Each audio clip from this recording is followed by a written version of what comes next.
या कोई किराए का टट्टू या किराए का अनपढ़ गवार दिखने वाला कोई शैतान अगर आपके नबी को बुरा भला कहे या आपकी शरीयत की तरफ उंगली उठाए तो आपको उग्र नहीं होना है, आपको सब्र करना है।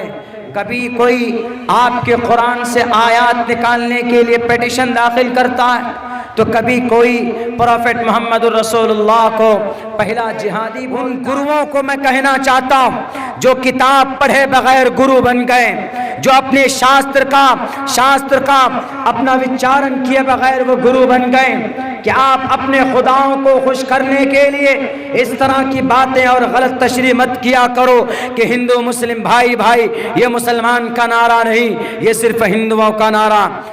मुसलमानों बताओ, मुसलमानों का सबसे पहला राजा कौन? आपको भी मालूम होना चाहिए। सिर्फ गोश्त और मछली खाने में जिंदगी बर्बाद मत करो। नौजवानों, सिर्फ फ्री फायर गेम खेल कर अपनी जिंदगी तबाह मत करो। आपके लिए मुस्तकबिल में गड्ढा खोदा गया है। कौन सा CAA के नाम पर अभी तो आपको पता नहीं चल रहा, लेकिन जब NRC होगी उस वक्त में CAA के जरिए आपको जब छांटा जाएगा उस वक्त पता चलेगा कि अब्दुल्ला सालिम सही बोल रहा था, कारी नियाज़ साहब सही बोल रहे थे, लोग जो प्रोटेस्ट कर रहे थे। जानो इतिहास क्या है, तारीख क्या। भारत का सबसे पहला मुस्लिम बादशाह कौन? मेरे ख्याल से बड़े मजमे में बहुत से कम लोगों को मालूम होगा। मोहम्मद बिन कासिम आप कहेंगे, महमूद गजनवी कहेंगे, नहीं, मुसलमानों का सबसे बड़ा मुस्लिम एम्पायर भारत के अंदर शहाबुद्दीन गौरी थे, जो 1190-91 के अंदर आए थे। लेकिन हुकूमत उन्होंने अपने हाथ में नहीं ली थी, बल्कि 2 गुलाम को हुकूमत दे दी थी। कौन से गुलामान? दौरे गुलामान कुतुबुद्दीन ऐबक और शमसुद्दीन अल्तमश। इतने नेक बादशाह, तहज्जुद की नमाज इनकी कज़ा नहीं होती थी। यही शहाबुद्दीन गौरी ने हिंदू भाइयों को, उस वक्त के आदिवासियों को पकड़ा, लेकिन इज्जत के साथ उनको रखा, कभी भूखा नहीं रखा। तुम्हारी जुबान क्यों नहीं गूंग हो गई? मोहम्मद के नाम पर, मोहम्मद रसूलुल्लाह के बारे में ये कहते हुए कि मोहम्मद रसूलुल्लाह तो ऐसे थे कि वो मुशरिकीन को, काफिरीन को पकड़ते थे, भूखा रखते थे, तड़पा तड़पा कर मारते थे। अरे ये तारीख मोहम्मद की नहीं है, पढ़ने में गलती हो गई होगी गुरुजी। माते जनाब, हमारे परमात्मा, अपने आप को परमात्मा कहने वाले महात्मा जी पढ़ लेते।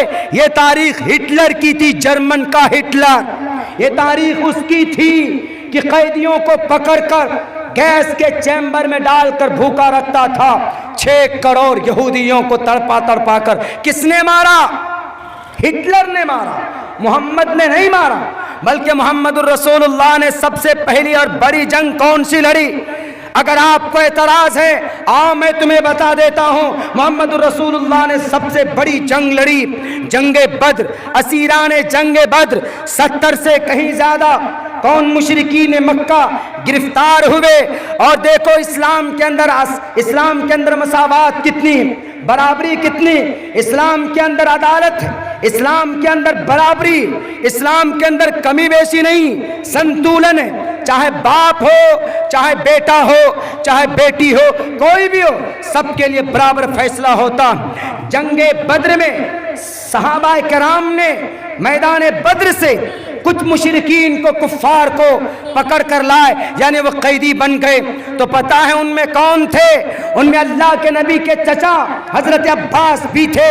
अल्लाह के नबी ने कहा अपने सहाबा से कि लोगों, असीराने जंगे बद्र जितने भी, उनमें से 2-2, 4-4 अंसार सहाबा को दे दिए, मदीना में रहने वाले सहाबा को दे दिए कि लेकर जाओ और इनकी खातिर तवाज़ो करना। हजरत उबादा बिन सामित, हजरत उबादा कहते हैं, उनका भाई फरमाते हैं कि मैं जब एक सहाबी के घर गया, यानी उनकी कैदी बनकर गया, कैदी को क्या खाना खिलाते जेल में? दाल और रोटी, और अच्छा खाना बिल्कुल नहीं। पेट में दर्द हो जाता है अगर कोई नया आदमी जेल में पहुंच जाए, कैदी को ये खाना दिया जाता है। लेकिन उबादा बिन सामित कहते हैं कि जब हम गए सहाबी के घर, हम 4 थे, तो उस सहाबी के घर में 4 रोटी बनी, तो एक एक रोटी हम लोगों को दे दिया उन्होंने, बाकी वो दोनों मियाँ बीबी खजूर लाए और खजूर खाकर उन्होंने रात गुजारी। है कोई निज़ाम ऐसा दुनिया के अंदर? बता साधु संत हमारे जुबान दराजी करने वाले इस्लाम पर, कुरान पर। मैं सबको नहीं कह रहा हूँ, मैं उनको कह रहा हूँ जिसने आज ये बयान दिया, आज अपने खुदाओं को खुश करने के लिए बयान दिया। वो देख रहा तेरा परमात्मा है दुनिया के अंदर कोई माए का लाल, अल्लाह के नबी के चचा कैदी बनकर मोहम्मद रसूलुल्लाह ने उनके भी हाथ में हथकड़ी डाले और कैदियों के साथ रखा। दर्द से तड़प रहे थे। हजरत अब्बास की आवाज मोहम्मद के कानों में पड़ रही थी। मोहम्मद रसूलुल्लाह बेचैन थे। साहबी ने कहा कि अल्लाह के नबी आज आपको नींद नहीं आ रही? उन्होंने कहा कि कैसे नींद आ सकती है, मेरे चचा कैदी बनकर आए हैं, दर्द से करा रहे हैं। तो साहबी ने कहा कि अल्लाह के नबी आप इशारा कर दें तो उनको छुड़वा देते हैं, आपके चचा है ना। आजकल तो होता है, अगर कोई आपका विधायक का कोई रिलेशन वाला है तो फौरन उसको जेल नहीं होती, जेल में जाते हैं तो बरी हो जाते। लेकिन देखो ये निज़ाम मोहम्मद रसूलुल्लाह का, दुनिया वालों, फ्रांस वालों, जर्मनी वालों, इसराइल वालों, ऐसे ही द 100 बुक में मोहम्मद की तारीफ नहीं लिखी उस क्रिश्चियन राइटर ने, ऐसे ही नहीं लिखी है। मांस और गोश्त खाकर, चिकन बिरयानी खाकर तहकीक की है उन्होंने। मोहम्मद रसूलुल्लाह ने कहा, साहबी ने कहा कि अल्लाह के नबी आप इशारा कर दें तो आपके चचा है ना, छोड़ देते हैं। अल्लाह के नबी ने कहा कि बिल्कुल नहीं, जैसे और कैदी के साथ बर्ताव होना है वैसे इनके साथ भी होना है। जैसे और कैदी को 4000 दीनार और दिरहम लेकर फिदिया देकर छोड़ा गया, हजरत अब्बास से ज्यादा फिदिया लिया गया, 4000 से अधिक। यहाँ तक के अगर ससुर विधायक हो और दामाद उसका चोरी कर ले तो क्या उसका दामाद जेल में जा सकता? नहीं जा सकता। लेकिन प्रॉफेट मोहम्मद रसूलुल्लाह ने बद्र के मैदान में अपने दामाद यानी मुशरिकीन के तरफ से लड़ने आए थे, हजरत अबुल आस रजी अल्लाह ताला अन्हु, उनके भी हाथ में हथकड़ी लगी थी। ससुर सामने खड़े हैं, ए दामाद साहब कैदी बन गए ना। अब ससुर तो दामाद को देखकर, दामाद तो बोल सकते थे ना कि मैं आपका दामाद हूं, आप मुझे छोड़ दीजिए। मोहम्मद रसूलुल्लाह ने कहा कि नहीं, Islam is the best religion to the world. दुनिया के अंदर इस्लाम सबसे बेहतरीन मजहब यूं ही नहीं है, अदालत की वजह से है। हजरत अबुल आस से कहा कि नहीं, भूल जाओ कि तुम मेरे दामाद हो। निजाम कानून क्या बना है कि 4000 फिदिया देगा, दिरहम देगा, तब जाकर उसका छुटकारा होगा। हजरत अबुल आस के पास कोई दौलत कुछ थी नहीं। उन्होंने खबर भेजा किनके पास? हजरत ज़ैनब के पास, अल्लाह के नबी की बेटी के पास, अपनी बीवी के पास। काबतुल्लाह मक्का उन्होंने वह हार दिया जो हजरत खदीजा ने उनको दिया था गिफ्ट में। वह हार देखकर मोहम्मद रसूलुल्लाह रोने लगे और साहबा ने पूछा कि अल्लाह के नबी क्यों रो रहे हैं? उन्होंने कहा कि यह हार खदीजा का है जो मैंने उनको गिफ्ट किया था, आज मुझे उसकी याद आ रही है। ये फिदिये में अबुल आस ने दिया है, चूंकि मेरी बेटी ने, मेरी बेटी का शौहर है वो, उन्होंने दिया। देख लो ऐसा निज़ाम है। दुनिया वालों, पूरी दुनिया को चैलेंज, अब्दुल्ला जब तक जिंदा रहेगा इन अदालत को बयान करेगा, तुम्हारी गाड़ी नहीं चलने दूंगा इंशाअल्लाह। तुम अपने माइक से, कॉन्फ्रेंसों से नबी पर एतराज करोगे, तुम्हारे ग्रंथों से तुम्हें तोप दूंगा और तुम्हें दलाइल पेश करूंगा कि मेरे नबी ऐसे नहीं थे, इस्लाम ऐसा नहीं था, बल्कि इस्लाम अच्छा और सच्चा मजहब था, उसमें रिश्तेदारी नहीं देखी जाती थी। हजरत अल्लाह के नबी ने कहा, है बेटी फातिमा, अगर तू चोरी कर ले तो मैं तेरा हाथ काट दूं, मैं भूल जाऊंगा कि तू मेरी बेटी। नबी पर एतराज करने से पहले आपने ये मंत्र क्यों नहीं पढ़ा गुरुजी? आपने ये श्लोक क्यों नहीं पढ़े जिसके अंदर कहा गया जिनकी पैदाइश का तज़किरा, जिनकी सवारी का तज़किरा, जिनके मैसेज का तज़किरा, जिनके मिशन का तज़किरा याद ना हो पढ़ना नहीं जानते, मेरी तकरीर सुन लीजिएगा। उस तकरीर के अंदर हम बता देंगे आपको। संबल कराम गुख्य सबराहमणय सगहा तमना भवने विष्णु यशसा कल की प्रादुर्भविष्यति। बराहमणय ऊंचे खानदान में वो अंतिम महर्षि पैदा होंगे और वो सुमति यानी था वैष्णवम सोमती के कोख से इस दुनिया में आएंगे। उनके दुनिया में आने का मकसद क्या होगा? हमारा कुरान कहता है शाहरु रमज़ान इन्ना अरसलनाका शाहिदन व मुबश्शिरन व नज़ीरा इन्न हाज़ल कुरान यहदी लिल्लती हिय अक़वम। आप तो कुरान को नहीं मानते, चलो हम आपको कुरान नहीं सुनाएंगे, आपको बताएंगे उनका दुनिया में आने का मकसद। आज्ञान हेतु किरत मोहम्मदान दकारम नाशम विदायम हितदोदयते विवेकम। और फिर अगर कोई उनकी इत्तिबा करेगा तो उनके साथ क्या मामला होना चाहिए, वो दुनिया का कैसा इंसान होगा। अहमिति पृष्ठुति जिमेगा मर्दस जगरम्बम सूर्य जानी, सूरज के तरह चमकेगा। चूंकि सूरज के तरह नूर लेकर मोहम्मद रसूलुल्लाह इस दुनिया के अंदर आए। अहमिति पृष्ठुति मेगा मर्दस वैदाहमित पुरुष महानि मादित्य वरुण तपस्य प्रस्तातयन्यायम नराशंस महाप्रिय मसीयज्ञ महाप्रिय। पूरी दुनिया के लोग उनसे मोहब्बत करेंगे। कौन करेंगे? दुश्मन भी मोहब्बत करेंगे। अरे क्रिश्चियन ने भी मोहब्बत की, तब ना मोहम्मद का नाम आया द 100 बुक में। द 100 बुक में नराशंस महाप्रिय, वो कल की अवतार महाप्रिय होंगे और वो कल के अवतार इतने खूबसूरत होंगे, लोग उनकी शक्ल को देखकर उनके दिलों में मोहम्मद उतर जाएंगे। विचरन सुना चुना है ना प्रतिम गति असा दूदमन अठेश्वर्य गुणन्विता दूदमन। उनकी सवारी घोड़े की होगी अश्वमाशुग मारूहा देवदत्तम जगतपति। अल्लाह के तरफ से देवदूत के जरिए से वो सवारी दी जाएगी। और फिर दुनिया के अंदर क्या करेंगे वो? क्या वो मूंगफली बेचेंगे? क्या वो पकोड़ा तलेंगे? या फिर झूठे वादे करेंगे लोगों से? नहीं, लोगों को सही पैगाम देंगे। तस्मिन चरे मले चाचार्यन समन्विता महामदत की आशिष्यो साख समन्विता। वो आएंगे रेगिस्तान से, बालू वाले रास्ते से आएंगे और उनके सहाबा पहुंचाएंगे लोगों को पैगाम। कौन सा? सनातन का, एक ईश्वर का पैगाम लोगों को देंगे। जब लोगों को पैगाम देंगे तो लोगों के बड़े बड़े बादशाह उनके पैगाम को देखेंगे और वो कह उठेंगे कि उच्चलापी भविष्यति जनूमम।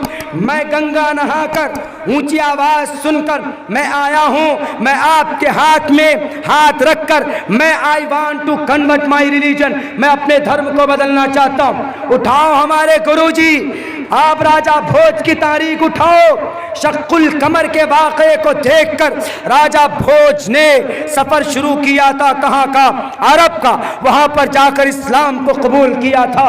बेइख्तिलाफ रिवायत नबी को बुरा कहने से पहले इन उन मंत्रों को, इन श्लोक को उठा उठा कर, खुरच खुरच कर, कुरेद कुरेद कर, काट काट कर पहले अपने ग्रंथों से बाहर फेंको।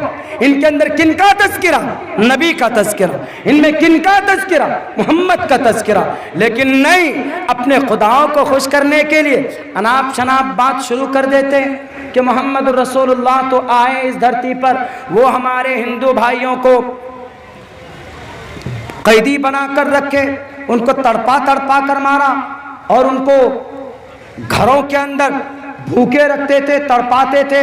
बिल्कुल नहीं। नबी मक्कतुल मुकर्रमा को फतह करने के लिए चले थे तो अल्लाह के नबी ने क्या जवाब दिया था, क्या ऐलान किया था? जाओ अबू जहल के चेलों, अबू जहल के खानदान की औरतों बहनों, इज़हबू वअंतुम तुलक़ा ला तस्रीब अलैकुमुल यौम इज़हबू वअंतुम तुलक़ा। जाओ तुम सब के सब आज़ाद। ये तारीख, ये रिवायात, ये आयत आपको मालूम नहीं?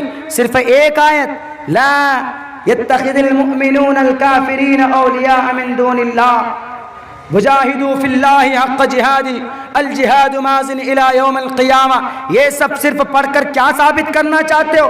बताओ 850 साल की मुस्लिम एम्पायर की तारीख। पहला मुस्लिम बादशाह कौन? शहाबुद्दीन गौरी। दूसरा मुस्लिम बादशाह कौन? नासिरुद्दीन बलबन।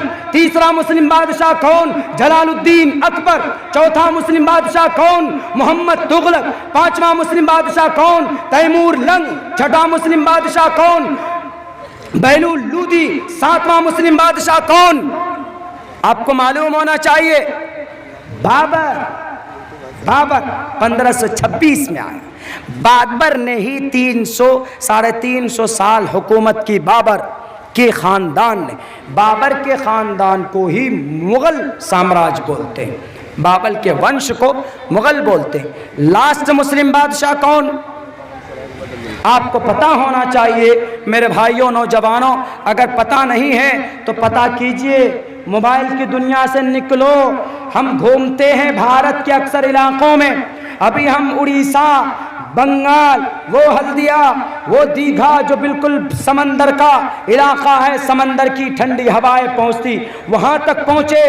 और आपको साउथ का एरिया, इधर चले जाइए, नेपाल भी चले जाते हैं, लोग बुला लेते हैं। उधर भूटान, बंदर झूला, पता नहीं कौन कौन सा नाम, वहां पर गए। सारे चारों तरफ फील्डिंग सजाई हुई है आपको खाने के लिए, सिर्फ आपको खाने के लिए। इतनी गलतफहमी भरी गई है, इतनी गलतफहमी भरी गई है कि जिसका आप तसव्वुर नहीं कर सकते। एक दो आदमी के बोलने से कुछ नहीं होगा। हमें डरने से हम मार दिए जाएं, दफन कर दिए जाएं। हमें बोलना पड़ेगा कि इन 700-800 साल में किसी भी मुसलमान बादशाह ने हिंदू भाइयों को कैदी बनाकर नहीं मारा। दिखा दो। चैलेंज है तुम्हारे लिए मेरे भारत के इंटेलिजेंस भाइयों। अगर ज़मीर जिंदा है तो अब्दुल्ला सालिम के सांस में जब तक सांस रहेगा, मैं तुम्हारे सामने में ये दावा करता रहूंगा कि मुस्लिम इंपेयर ने किसी भी हिंदू भाई को कैदी बनाकर नहीं मारा। आखिरी बादशाह कौन? बहादुर शाह जफर, जिसके बेटे के दो बेटे के सर को काट कर तख्त में सजाया गया था अंग्रेज के सामने। और इसी बहादुर शाह जफर को हाथ में हथकड़ी डालकर रंगूल के कैद खाने में डाला गया था। बताइए, इन बहादुर शाह जफर, शहाबुद्दीन गौरी से लेकर बहादुर शाह जफर तक किसने हिंदू भाइयों का कत्ल किया? नहीं दिखा सकते। तारीख में एक बात आती है इंडियन हिस्ट्री के अंदर कि तैमूर लंगे 1 लाख मुसलमानों को कत्ल किया। मुसलमान बादशाह, लेकिन मुसलमान को कत्ल कर रहा। तो इससे ये पता चलता है कि भारत के अंदर जो भी मुसलमान राजा आए, उनको इस्लाम से कोई लेना देना नहीं था, बल्कि उनको अपनी कुर्सी से मतलब था। किसी भी मुसलमान बादशाह ने तबलीग नहीं की। हाँ, एक का नाम आता मोहम्मद तुगलक का, 4थे नंबर का बादशाह, तो वो भी खुद से तबलीग नहीं करते थे। वो कभी कारी नियाज साहब को भेज देते थे, कभी अब्दुल्ला सालिम को भेज देते थे, कभी मौलाना कासिमी को भेज देते थे कि मौलाना तकरीरें करते फिरोगे, नहीं जाओ ज़रा गाँव चिकनी में, वहाँ पर हिंदू भाई बसते हैं, वहाँ होली के त्यौहार करते, उनको समझाओ एको देवः सर्वभूतेषु गूढ़ः। ये पैगाम बताओ। यानी खुद से नहीं गए वो, उन्होंने ताकत का इस्तेमाल नहीं किया। उलमा किराम को भेजा कि जाओ इस्लाम का प्रचार करो, इस्लाम की तबलीग करो। ये तो मिलता, लेकिन किसी हिंदू भाई पर जुल्म ज़्यादती की हो, ये तारीख नहीं मिलती। यहाँ तक के अकबर बादशाह ने एक नई दीन, नई शरीयत नाफिज करने की कोशिश की, दीन अकबरी के नाम से। मुजद्दिद अल-फ़सानी ने कहा कि अकबर, तुम बैठे हो कुर्सी पर, तुम ज़रा राजनीति ही कर लो, तुम शरीयत की बात मत करो। वसीम रिजवी के लिए है ये पैगाम। वो वसीम रिजवी जो कुरान को बदलना चाहता है, वसीम रिजवी, तुमसे ज्यादा ताकतवर था कौन? अकबर बादशाह। वो अकबर जिसने पूरे संपूर्ण जगत भारत के ऊपर जिसने हुकूमत की है, उस अकबर ने इस धरती पर भारत में पूरा 26 आयत नहीं बल्कि एक आयत के मुवाफिक एक नई शरीयत लाने की कोशिश की थी कि मैं अपनी अलग से ये कानून बनाना चाहता हूँ, इसको दीन अकबरी नाम दूंगा। मुजद्दिद अल-फ़सानी खड़े हुए 3 शागिर्द को लेकर। मुजद्दिद अल-फ़सानी ने कहा कि अकबर, तुम क्या समझते हो कि तुम्हारी राजनीति की तरह तुम्हारी राजनीति में जैसे तुम कानून बदलते हो, तुम कुरान को वैसे बदल दोगे? खामोश हो जाओ, अपने इरादे को तर्क कर लो, नहीं तो तुम मैदान में आओ। मैदान में आए थे मेरे मुस्लिम भाइयों, ऐसे नहीं मस्जिद में बैठकर सिर्फ दुआ नहीं की थी, सिर्फ तस्बीह के दाने नहीं हिलाए थे। मैदान में आए मुजद्दिद अल-फ़सानी, हुजरे से बाहर निकल गए वादी सिंध में, 3 शागिर्द को साथ लिया और कहा कि तेरे पास ताकत है ना? अकबर ने कहा कि मुजद्दिद अल-फ़सानी साहब, आपको पता है ना क्या है मैं कौन? हु एम आई, मैं कौन हूँ पता है ना आपको? आई एम अकबर, मैं अकबर हूँ, अकबर। जिनके नाम सुनकर यूरोप कंट्री के दांते हिलते हैं, मैं वो हूँ। और ये 3 लोगों को लेकर आए हजरत, जाइए खानकाह में जाकर तस्बीह पढ़िए, जाइए जाकर मस्जिद में जाकर लोटा फोड़िए, मदरसे में जाकर चटाई सिलिए, चटफटी हुई चटाई। मुजद्दिद अल-फ़सानी ने कहा कि कभी भी इन परागंदा इंसानों को हकारत की निगाह से मत देखना। अगर ये ठान लेते हैं तो अल्लाह तबारक व तआला कभी इनके मंशे के मुताबिक फैसला करता। लौ अक़सम बिल्लाहि ला बर्रहुल्लाह, जब ये कसम खा लेते हैं तो अल्लाह भी इनके फेवर में हो जाता। मेरे भाइयों, मुजद्दिद अल-फ़सानी ने कहा लाओ ताकत तुम्हारे पास कितनी था। मुजद्दिद अल-फ़सानी खड़े हो गए, एक तरफ इधर उनकी एक शागिर्द, 2 इधर शागिर्द खड़े हो गए। ऐसा रौब छाया कि सारी फौज हट गई, अकबर बादशाह गिरफ्तार हो गया। हजरत मुजद्दिद अल-फ़सानी आ गए अपने हुजरे में नमाज पढ़ने के लिए। इनके खादिम ने कहा कि सर वो तो कैदी बनकर आ गए अकबर साहब, अब क्या करना, आप गद्दी पर बैठिए। तो उन्होंने कहा कि मुझे गद्दी नहीं चाहिए, अकबर को बुलाओ। भारत में क्रिश्चियन को कौन लाया? अकबर लाया, अकबर बादशाह क्रिश्चियन को अकबर लाया। बुलाए गए, उन्होंने कहा कि ए अकबर, देख लिया ना, बड़ी ताकत में तुमको गुरूर, अपनी ताकत में एकदम नशे में चूर थे, क्या हुआ? कहाँ गई तुम्हारी फौज, कहाँ गई तुम्हारी वो हुंकार? I am Akbar, you are Akbar. तुम तो फिसड्डी हो जी, 1 मिनट नहीं टिक पाए मैदान में। अब बताओ तुम्हारा क्या किया जाए? उन्होंने कहा कि सरकार आप जो कहेंगे मैं मानने के लिए तैयार। उन्होंने कहा कि जाओ, कुर्सी तुम्हारी है, कुर्सी पर बैठो। ये नया दीन वीन की बात छोड़ो, ये 26 आयतों को निकालने की बात छोड़ो, बल्कि तुम्हारी जो शरीयत है, अल्लाह के तरफ से जो लाई हुई भेजी गई जो शरीयत है, उस शरीयत को क्या करना नहीं करना ये अल्लाह जानेगा। तुम जो अपनी राजनीति करते हो, कुर्सी पर बैठे हो, तुम अपनी राजनीति करो। रही बात शरीयत की, कुरान की, हम हैं ना जी, हम टोपी दाढ़ी वाले, हमको कभी हल्के में मत लेना। चाहे तो झंडा गाड़ सकते हैं, चाहे तो झंडा उखाड़ कर फेंक सकते हैं। 2.5-3 साल पहले कहा कि मौलाना अब्दुल्ला, वाह क्या कर लेंगे आप मौलाना अब्दुल्ला साहब, आए आप करो में जो कितनी कोशिश करते हो मेरी कमर तोड़ने की, अल्लाह मेरे साथ है। इंशाअल्लाह तबारक व तआला चला हूँ अकेला में जानिबे मंजिल, मगर लोग आते जाएंगे, कारवां बनता जाएगा। किसी के कहने से, किसी शराबी के डराने से अब्दुल्ला डरेगा नहीं, रुकेगा नहीं। इन मीडिया के जरिए से मैं अपनी बात पहुंचाता रहूंगा।